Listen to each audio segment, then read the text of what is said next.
Alors, qu'est-ce qui t'a poussé à venir en France et puis pourquoi avoir choisi de travailler chez Holland Bike? Alors, première, c'était pourquoi je suis en France. En fait, j'ai rencontré une fille française et on a voyagé un peu ensemble pendant quelques années. Et à la fin, on se mariait et j'ai décidé, je déménageais en France. Quel est ton plus beau souvenir lié au vélo, que ce soit aux États-Unis ou en France?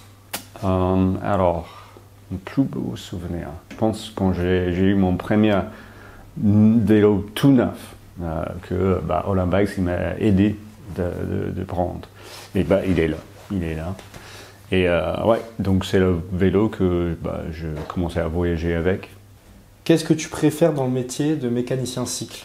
Il y a toujours quelque chose à apprendre. Quand vous réparez un vélo, ou juste il y a toujours un nouveau vélo, il y a toujours un nouveau pièce, toujours un nouveau moteur, et ça change avec le temps. Comment décrirais-tu une journée typique à l'atelier du 15? En fait, chaque jour, ça change. La seule chose qui ne change pas, c'est nous. On prépare l'atelier.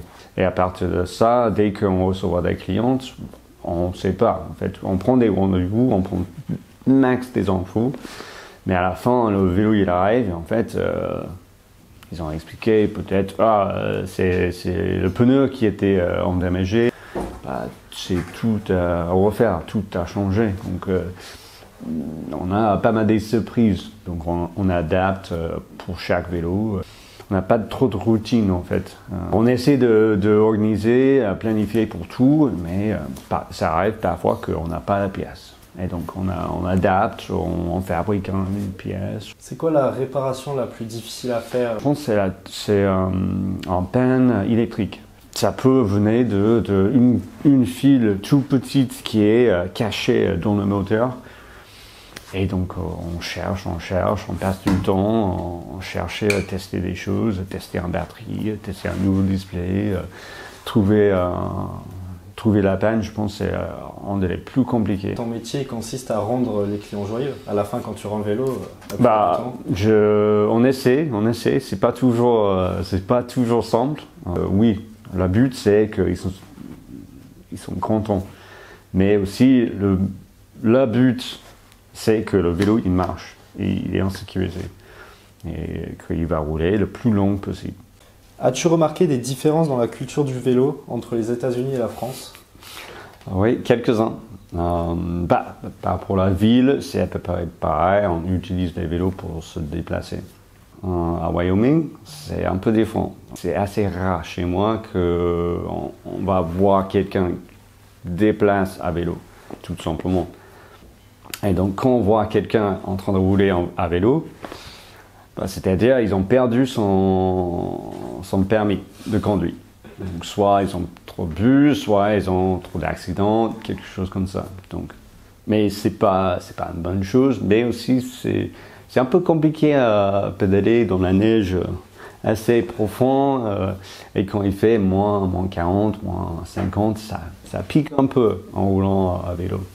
Comment as-tu découvert ta passion pour le vélo? J'ai découvert très jeune. Quand j'étais jeune, on n'avait pas beaucoup d'argent pour acheter des vélos. Donc on va chercher dans la casse. Et on cherche des vélos qui ne sont pas trop abîmés ou pas pliés en deux. Et on récupère, on ramène chez nous, et on retapait. Juste assez pour rouler. Changer les chambres à air, redresser des roues, vérifier que tout va marcher. Et c'était ça mon vélo de déplacer. Et non, j'ai pas perdu mon permis non plus. Donc même depuis ton enfance, tu as toujours été mécanicien en fait? Toujours. Chez moi, c'est un peu, c'est comme ça on est élevé. Il y a quelque chose cassé, on répare. Et il y a une satisfaction à remplacer plutôt qu'acheter, non? Oui. On produit moins, on gaspille moins. Pas pour tout le monde, mais au moins pour moi, je sais que je ne peux pas juste lâcher un vélo et ça vit avec nous en fait. Sur quel type de vélo préfères-tu travailler? Vintage, VTT ou autre? Pour moi, c'est des vintage, des vieux vélos qui sont en train de mourir. C'est assez chouette de faire revivre. Et il y a toujours une bonne histoire après. Même avant, ils venaient rencontrer des histoires de voyager, de qu'est-ce qu'ils ont, des galères qu'ils ont eues. Parce que souvent, dès que vous pouvez travailler sur un vélo de voyage, il y a aussi le client. Et donc, c'est vraiment sympa de parler avec eux, de rencontrer des histoires, de passer des connaissances. Ça, c'est énorme. Donc, réparer le vélo, ça permet aussi de maintenir son histoire. C'est ça. Et pour rouler? À ce moment-là, moi, j'aime bien rouler avec des vélos de voyage, un vélo trekking. On peut arriver d'aller presque partout dans le monde avec 2 roues et en pédale. On avance. C'est pas toujours simple. Ok, peut-être ça prend du temps, mais je suis arrivé à mes propres moyens. Et est-ce qu'en vélo, tu n'as pas l'impression de plus profiter du moment? Ah oui, on est libre, on est totalement libre. On veut s'arrêter, on s'arrête. On veut prendre en route qui va un peu nulle part, on ne sait pas où il va aller, et on va tester, on va regarder. C'est quoi ton prochain voyage de prévu? Cette année, en mars, je pars pendant 1 mois et je vais rouler en Australie. Je commence à Sydney et je vais essayer de monter au plus nord possible dans 1 mois. Donc, première fois en Australie et je vais faire au minimum 1000 km. Donc, j'espère de faire plus que ça, mais on verra. C'est, je pense, le projet que je rêve de plus. Et grâce à ce travail, je suis capable de me préparer. Parce que je pense que le pire cauchemar, c'est arriver, mais vraiment nulle part, et avoir une pièce qui casse. Grâce à je travaille ici, je sais, je peux tout faire sur mon vélo, je peux tout réparer. Même si c'est, on va dire, bidouillé, je peux le faire et ça va rouler jusqu'à la prochaine ville. Et donc, est-ce que tu as une marque ou un modèle de vélo préféré? Oui, à ce moment, je pense que c'est le Orox, c'est la marque Tern, et c'est une tank. C'est une sorte de long tail, mais 4x4, mais pas 4x4, mais 2x2. Et est-ce qu'avec ce vélo, ça te permettrait de faire beaucoup plus pour un voyage, ou finalement, quel que soit le vélo, avec tous les types de vélos, on peut voyager? Ah oui, bonne question. Je dirais ça nous limite parce que c'est un vélo électrique. Par contre, on peut arriver dans les bois avec la tente, même peut-être un enfant derrière, notre copain, copine derrière sur le vélo, et on arrive sur place, on met la tente et on fait une soirée de camping. Ça ferme une porte, mais ça ouvre des autres. Donc, à nous de choisir lequel on préfère. Exact. Quelle est ta philosophie personnelle concernant le cyclisme, que ce soit en tant que loisir ou mode de transport? C'est la liberté. On n'est pas prise par, on n'attend pas. Quel est le vélo le plus mémorable que tu as restauré? Un ancien vélo des années 30. Dès que j'ai trouvé ce vélo, je me suis dit, je vais retaper, mais je vais repeindre, je vais faire que c'est parfait. Et vraiment comme neuf. Et donc, je suis allé pour rendre visite et j'ai apporté ce vélo et j'ai donné à mon ami.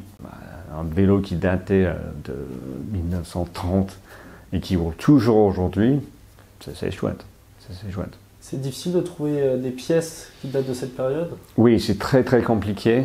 Par contre, il y a une sorte de brocante et on cherche des pièces. On regarde des pièces, parfois c'est pas possible, parfois c'est pas du tout possible et on est forcé à un peu adapter, soit on prend une pièce un peu plus récente, on adapte, ou on prend une autre ancienne pièce et on adapte pour ce vélo. Et quels sont tes projets pour les prochaines années? Premier projet, c'est trouver une maison pour l'acheter, avec un petit atelier où je peux travailler sur mon vélo aussi. Ça, c'est le premier projet. Deuxième, c'est mon voyage à vélo en Australie. Donc en fait, pour partir à l'aventure, il faut juste quelque chose qui roule. Oui. Je connais quelqu'un, lui, il est parti avec un vieux vélo, rouillé. Il y avait plein de galères avec. Par contre, il a fait. Il avait un sac d'eau et un sac avant. Et c'est tout. Quel conseil donnerais-tu à un jeune qui souhaite devenir mécanicien cycle ou travailler dans le domaine du vélo? Il y a plusieurs, mais le premier, c'est apprendre comment changer un chambre à air. Ça, c'est, je pense, c'est la base. Après ça, tu lis, tu regardes des vidéos, YouTube, il y a plein de trucs, des podcasts, et t'écoutes, t'apprends. Tu regardes des vélos, ok, c'est quoi la différence entre celui-là et celui-là? Tu regardes, tu sais pas, c'est pas grave, tu cherches, tu demandes, c'est juste apprendre. Est-ce que pour toi c'est un métier qu'on peut faire sans passion? On peut. Par contre, quel intérêt? Si tu aimes bien le vélo, tu aimes bien le monde du vélo, tu aimes bien des vélos, c'est mieux. Ça passe la journée beaucoup plus vite et tu prends, à la fin, tu passes une bonne journée. En fait, tu parles des vélos, tu regardes des vélos, tu travailles sur les vélos. Tu parles avec des gens qui aiment le vélo aussi. Donc, il y a toujours un truc à apprendre. C'est chouette. Si tu devais donner une seule raison pour laquelle tout le monde devrait intégrer le vélo dans sa vie, laquelle ce serait? La santé. C'est bien de bouger, c'est toujours bien de bouger, même quand on est plus vieux, c'est très important de bouger. Et chaque matin, c'est une petite aventure finalement. C'est ça en fait, on regarde par la fenêtre, je sais que je pense nous tous on regarde par la fenêtre, on dit, ok, est-ce qu'il pleut? Il fait froid, mais ça va grave. Merci beaucoup pour cette interview. Merci à vous. Et on va peut-être se revoir très prochainement pour une petite vidéo en Australie. Top, j'espère.